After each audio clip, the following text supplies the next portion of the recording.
Hi, I'm Gary Byers. Welcome to Troweling Down, Biblical Archaeology for the 21st Century. I have Dr. Stephen Collins with us. He's our resident rock star. And today, this is going to be the Ancient Food Network. Now, we're two guys that enjoy eating.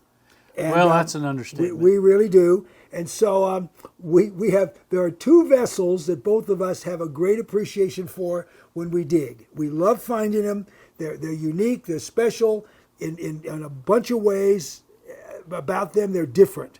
And so today, we're going to talk about cookware. This is a vessel that we've shown you before. This is what we call an ancient cooking pot. You can see how we've got, what is this, 90%? 90%? Now tell them about this vessel, what time period, and tell us a little bit about it. Well, this is from the Middle Bronze Age, and this is the first class of fast-wheeled vessels that are cooking pots. So this is the potter's wheel was invented, fast potter's wheel, about 2100 BC, 2000 BC, and this is coming at a time in the Middle Bronze Age just after that, and so this is the first wheel-made style of cooking pot.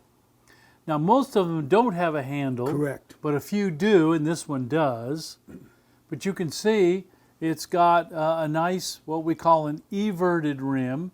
It generally goes outward, but it does tend to curve up a little bit, which makes it perfect for a lid.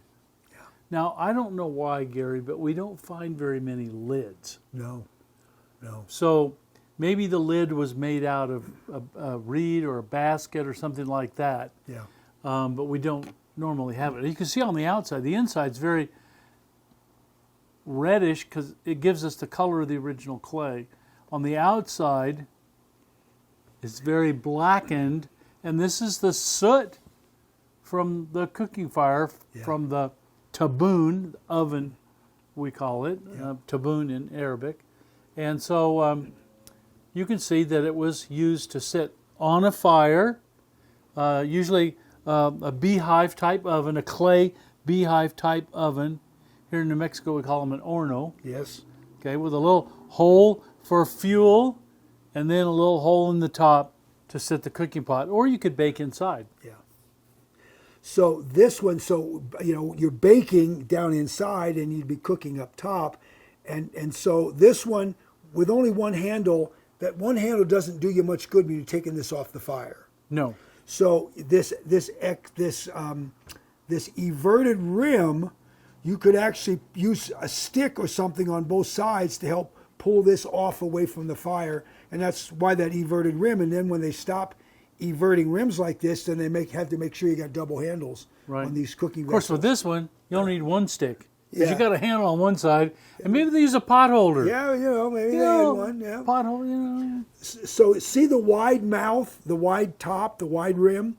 That means this is for stirring. This would be for stew and stuff. You're gonna be stirring this one, stuff that's in this kind of vessel. So this is, and we've talked about this one before. This is really special. First off, you hardly ever find them almost complete.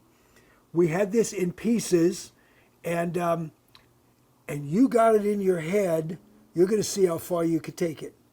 And I was absolutely shocked when you got this thing together. This is 95% complete. This is absolutely amazing.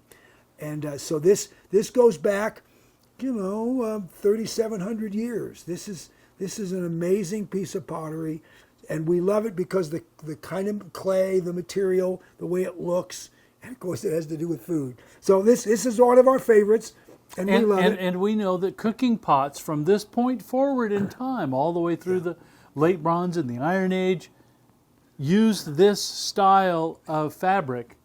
It's this kind of mix, this recipe for this clay, and it stays all the way down really to the Roman period, this reddish color.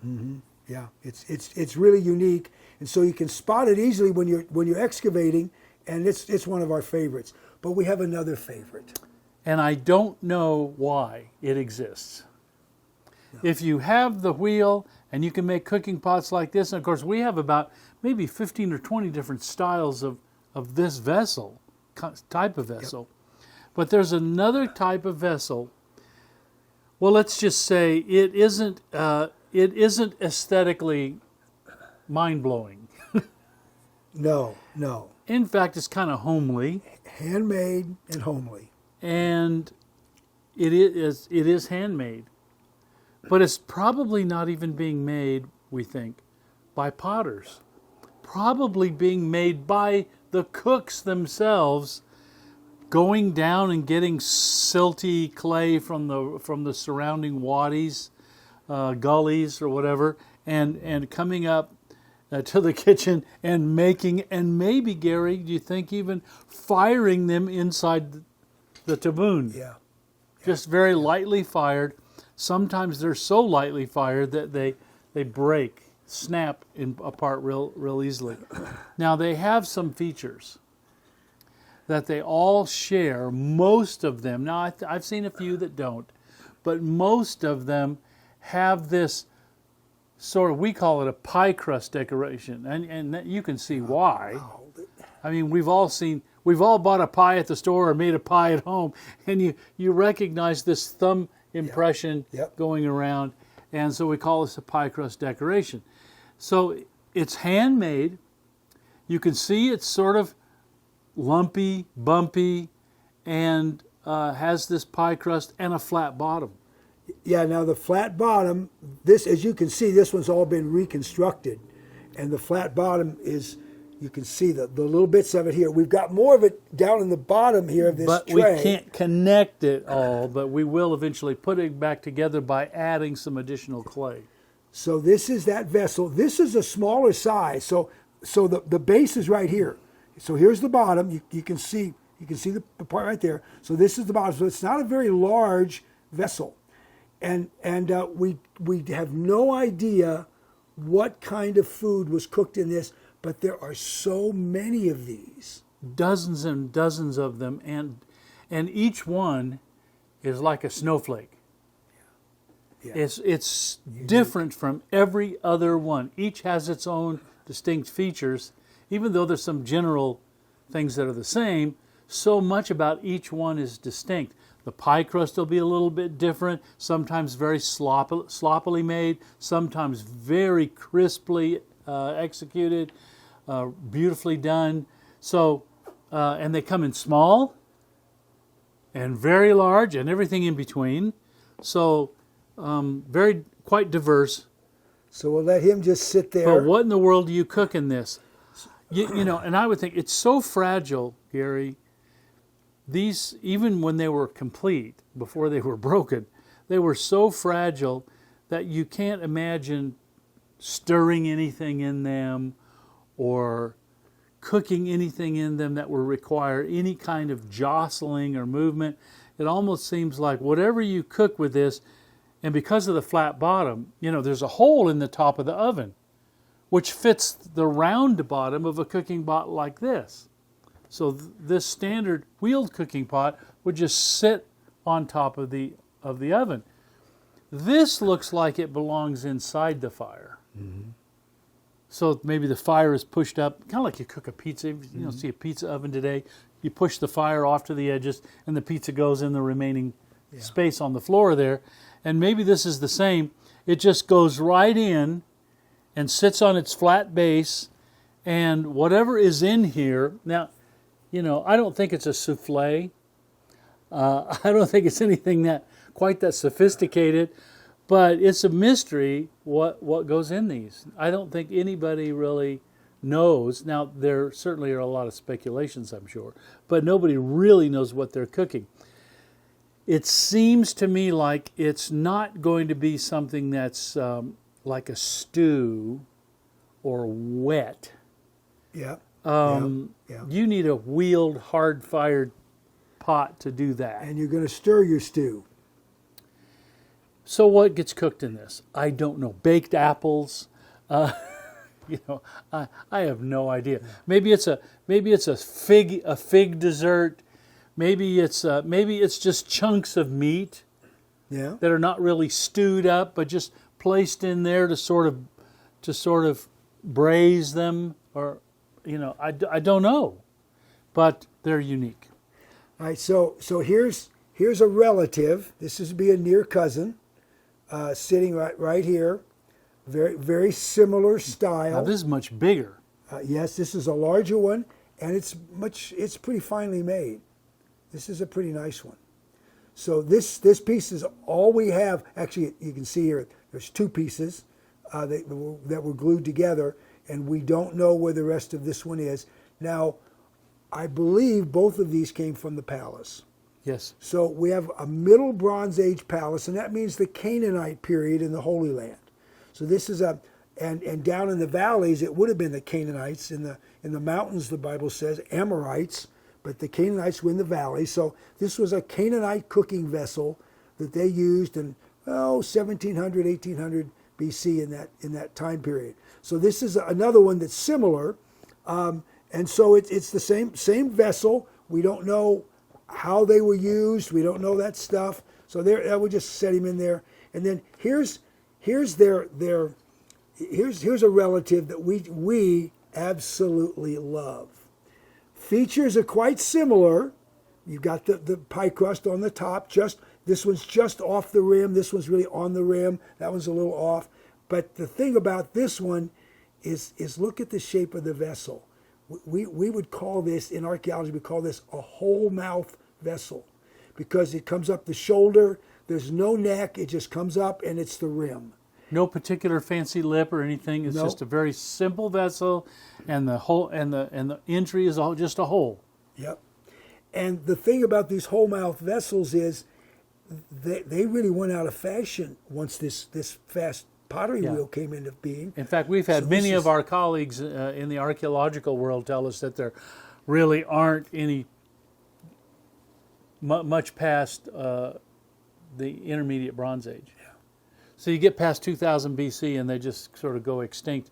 Yeah. But we find lots of them in the Middle Bronze 1 period and even into the Middle Bronze 2 period. And this is one of them. This comes from a Middle Bronze 2 context. Yeah. Yeah. So this is very exciting to us, and we think that this is going to help us understand more and maybe even rewrite, to some degree, archaeological understanding of this kind of vessels. And so we happen to love them anyway, and then when you get these special finds and special ways to look at them, it's really exciting to us. Now let's go back to this first one. Okay. Because now these were found more or less bits and pieces here and there, and but this one was found the complete vessel. It was in my square. Now it doesn't look it doesn't look complete the way it is, because it's lots of crumbly little pieces that we just can't get back together yet. We will get them together eventually, but it just takes time. But this one was unique in this location.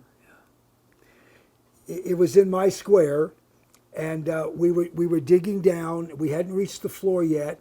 We were digging through all this mud brick debris when the building had been blown up. All these sun-dried mud bricks just crumbled and crushed.